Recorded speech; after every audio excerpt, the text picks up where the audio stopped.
Monsieur Byron va vous faire un petit discours sur la BD de Jim Morrison.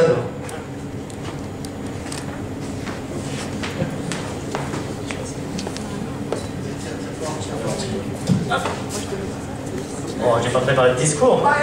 Yeah! Bon, est-ce que vous aimez Jim Morrison?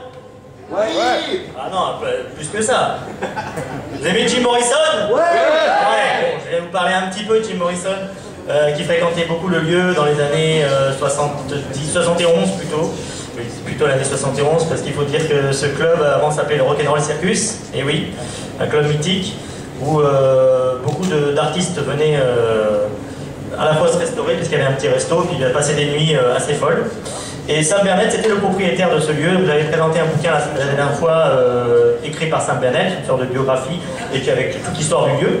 Là, c'est plus une BD, en fait, qu'il a écrit avec les dessins de quelqu'un d'autre, qui s'appelle Jim Morrison ailleurs. Donc ça raconte un petit peu son exil à Paris, on va dire. Il était un petit peu loin des ordres, d'ailleurs, il raconte un peu...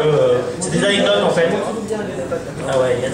En fait, ça parle un petit peu parce qu'il était souvent là quand il arrivait à rentrer, parce qu'il était souvent très bourré et même les leaders ne le reconnaissaient pas toujours. Mais quand il arrivait à rentrer, il parlait beaucoup avec Sam, le patron, et puis il rencontrait pas mal de gens qui étaient là. Il n'est jamais monté sur scène pour chanter, il n'était pas forcément en état.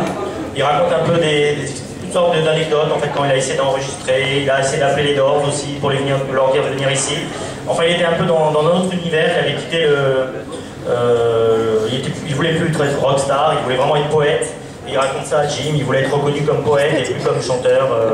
Voilà, il a écrit beaucoup ici et puis il raconte un petit peu. Il y a plein d'anecdotes à fait, il est sympathique. Voilà, pour en dire plus, c'est à vous de découvrir. Yes, voilà, je vous souhaite une bonne soirée et puis faisons mémoire à Jim et à ce lieu.